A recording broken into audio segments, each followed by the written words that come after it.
ყოველდღიური ეკონომიკური და ბიზნეს დაიჯესტი, ნოვაციები, ფინანსები, კაპიტალი, ნავთობის ფასები, მთავარი ეკონომიკური მოვლენებისა და თემების განხილვა. ეკონომიქსი, რადიო იმედის პირდაპირ ეთერში, ირმა ებრალიძესთან ერთად. გადაცემის სპონსორია ლუდსახარში ზედაზენი. ქართული ლუდის კომპანია ზედაზენი და გერმანული ლუდსახარში ბიტბურგერი წარმოგიდგენთ. პრემიუმ ლუდს, ტიუნიკ პილსნერი. გუნიშ პილსნა. დავირგვინე წარმატებული დღე. ბიზნესსა და ეკონომიკის სიახლეებით ეთერში ეკონომიქსის სტუდიაში ირმა ებრალიძე მუშაობს. კიდევ ერთხელ მოგესალმებით.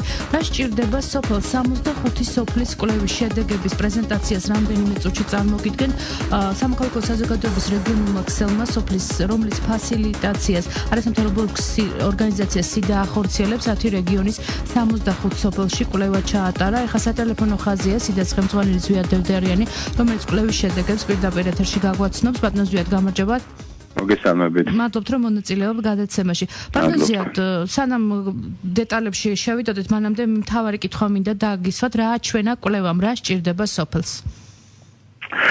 ორი სიტყვით გეტყვით, რომ თქვა თქვენი მსმენელისთვის იყოს თქვა სრულფასოვანი ინფორმაცია, მათ შორის კვლევის მეთოდოლოგიასთან დაკავშირებით, გეტყვით, რომ როგორც თქვენ აღნიშნეთ, ეს კვლევა საქართველოს 65 სოფელში ჩატარდა.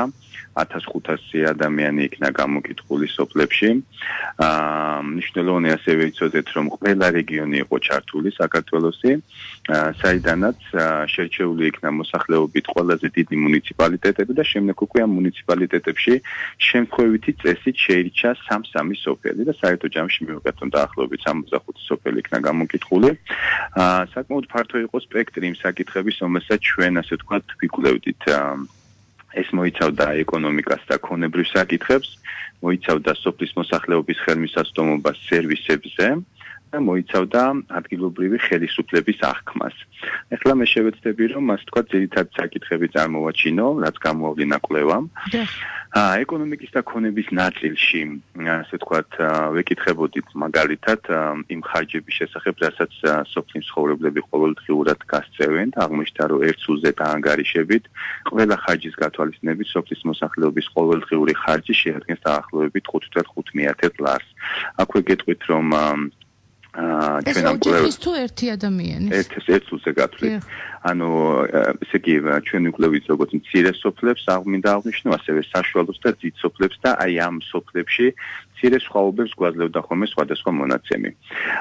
გამოკითხულთა 95%-ს აქვს საკუთარი სახლი, 90%-ს აქვს მიწა, თუმცა აქვე გვინდა აღვნიშნოთ, რომ როგორც თავად აღნიშნეს, ანუ გამოკითხულებიდან 65%-მა აღნიშნა, რომ ის სახლი, რომელიც მას აქვს რეგისტრირებული და დაახლოებით 62%-მა აღნიშნა, რომ ის მიწა, რომელიც მას აქვს რეგისტრირებული და ეს კიდევ ერთხელ წარმოაჩენს იმ პრობლემას, რომელიც საკუთრების რეგისტრაციას უკავშირდება და როგორც თქვენ ცით, გაზეთ ხშირად სოფელში არსებული კონფლიქტები სწორედ ამ საკუთრების თემაზე არის ხოლმე.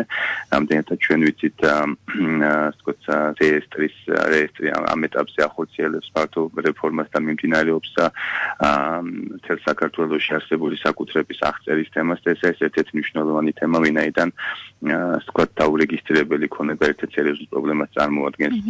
შეიძლება საინტერესო იყოს თქვენთვის ისიც, რომ გამოკითხულთა მხოლოდ 15%-ს აქვს ხელმისაწვდომობა ინტერნეტზე სოფლად.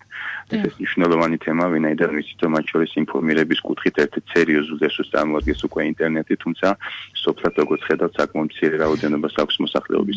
ინფრასტრუქტურას რაც შეეხება, ამ კუთხით როგორ არის მდგომარეობა? იმიტომ რომ ჩვენ მუდმივად გვესმის, რომ სოფლებში მიმდინარეობს გარკვეული გზების რეაბილიტაცია, მშენებლობა ასე შემდეგ. ანუ თქვენ რა სურათი დაგხვდათ ამ მხრივ? ხო, ამაზე რაც შემიძლია გითხრათ, ჩვენ ვინტერესდებოდით ინფრასტრუქტურაზე ხელმისაწვდომობის კუთხით, რამდენად სოფლის მოსახლეობა არის ჩართული ამ პროცესში. როგორც აღმოჩნდა, მოსახლეობის დიდი პროცენტი ამბობს, რომ ისინი უშუალოდ არ იყვნენ ჩართულები.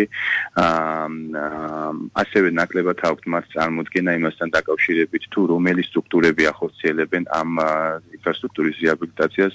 დაახლოებით 37% ამბობს, რომ ეს ამას აკეთებს ადგილობრივი ხელისუფლება, 17% 11% ამბობს, რომ ეს არის ცენტრალური ხელისუფლების მიერ განხორციელებული პროექტები. რაც შეეხება უშუალოდ რა ტიპის ინფრასტრუქტურული პროექტებია განხორციელებული, ძირითადად უმრავლესობამ დაასახელა გზა, ეს არის 33%, წყალსადენი 26%, სკოლა 17%, საწვავის სისტემა 12% და ასე შემდეგ. აქ კიდევ ერთხელ მინდა ხაზი გავუშვა იმის მნიშვნელობას, რომ გამოკითხულთა ნახევარზე მეტმა დაასახელა, რომ მათ არ აქვთ ინფორმაცია განხორციელებული ინფრასტრუქტურული პროექტების შესახებ. დიახ, ამ ინფორმაციულობასთან დაკავშირებით მინდა გითხოთ, ზოგადად როგორ არის სოფლის მოსახლეობა ინფორმირებული იმაზე, თუ რა ხდება ცენტრალურ ხელისუფლებაში, მთავრობაში, როგორ მიმდინარეობს პოლიტიკური პროცესები, იგივე მართლმსაჯულების კუთხითაც ჰქონდათ თქვენ აქ კითხვა დასმული, ზოგადი სურათი როგორია ამ კუთხით? ერთ-ერთი კითხვა უკავშირდებოდა მათ შორის ამდენად აქვთ სოფლის მოსახლეობას ინფორმაცია სოფლის მეურნეობის სამინისტროს ეგრეთ წოდებული კოოპერირების ესე ვთქვათ რეფორმასთან დაკავშირებით სამწუხაროდ რესპონდენტმა ძალიან დიდმა ნაწილმა 60%-ზე მეტმა დაასახელა რომ მათ საერთოდ არ აქვთ არანაირი ინფორმაცია ამის შესახებ და ჩვენ როდესაც ამ კვლევის წარდგენას ვახდენდით ზუსტად ხაზგასმაც ერთ-ერთ ვაკეთებდით იმაზე რომ ცენტრალურმა ხელისუფლებამ ბევრად უფრო აქტიურად უნდა ემუშაოს სოფლად განსაკუთრებით ისეთი ტიპის რეფორმებთან დაკავშირებით, რომელიც უშუალოდ ეხება სოფლის მოსახლეობის სხვადასხვა საჭიროებო საკითხების მოგვარებას. თუ ეს არ იქნება აქტიური, ჩვენ მივიღებთ ბოლოს სიტუაციას, როდესაც ის ადამიანები, ვისაც უშუალოდ ეხება ეს რეფორმა, ყველაზე ნაკლებად შეიძლება აღმოჩნდეთ ამის მიმართ ინფორმირებული და რისკები ამ რეფორმის ესე ვთქვათ წარუმატებლად განხორციელების საკმაოდ მაღალია. და თქვენ თუ აპირებთ ეს თქვენი კვლევის შედეგები მიაწოდოთ სოფლის მეურნეობის სამინისტროს, ანუ იყო თუ არა დაინტერესება მათი მხრიდან, იმიტომ რომ როგორც ჩანს საკმაოდ მასშტაბური კვლევა ჩატარებულა 1500 რესპონდენტი, ეს შეიძლება ითქვას რომ რაღაც სურათს ქმნის კვლევის ეს გაქვთ თუ არა შეხება ამ კუთხით სამინისტროსთან. მე მინდა გითხრათ რომ ჩვენ ესე ვთქვათ საკმაოდ ფართო წრეში დავავრცელეთ მოსაწვევები, სხვადასხვა უწყებების წარმომადგენლები იყვნენ.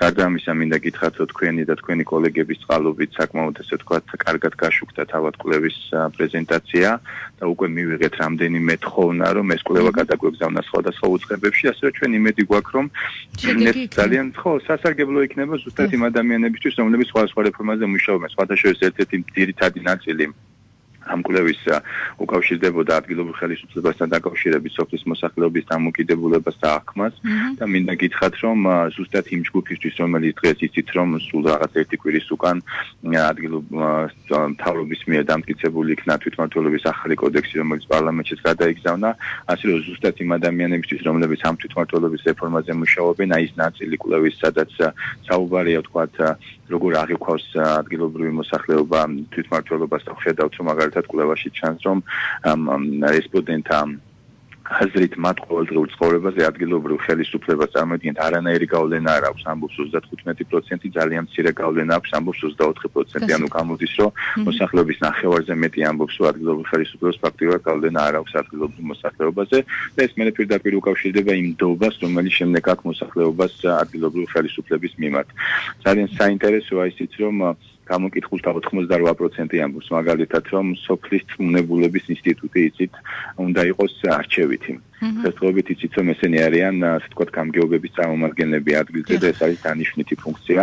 არადა ის რეფორმა რომელიც ეხლა უნდა ჩაეშვას სწორედ იმაზე ორიენტირებული და სოფლის მოსახლეობის როლი გააქტიურდეს ადგილზე და საინტერესოა. დაინტერესდება ამ კუთხით. ძალიან დიდი მადლობა სამწუხაროდ ჩვენ ძალიან ცოტა დრო გვაქვს. მე შეგახსენებთ რომ კომპანიას არასამთავრობო ორგანიზაცია სიდას ხელმძღვანელი ზვიად დევდარიანი საუბრობდა რადიო იმედის პირდაპირ ეთერში და მე შეგახსენებთ რომ 10 რეგიონის 65 სოფელში საკმაოდ მასშტაბური კვლევაში ჩატარდა და ამ კვლევის შედეგები თქვენ ეხა პირდაპირ ეთერში მოისმინეთ. ამ დროისთვის სულ ეს იყო ეკონომიკსი რადიო იმედის ეთერში დაუბრუნდება 16 საათსა და 15 წუთზე უკვე განახლებული ინფორმაციები და მე როგორც ყოველთვის ტრადიციულად შემოსავლიანი და წარმატებულ დღეს გისურვებთ.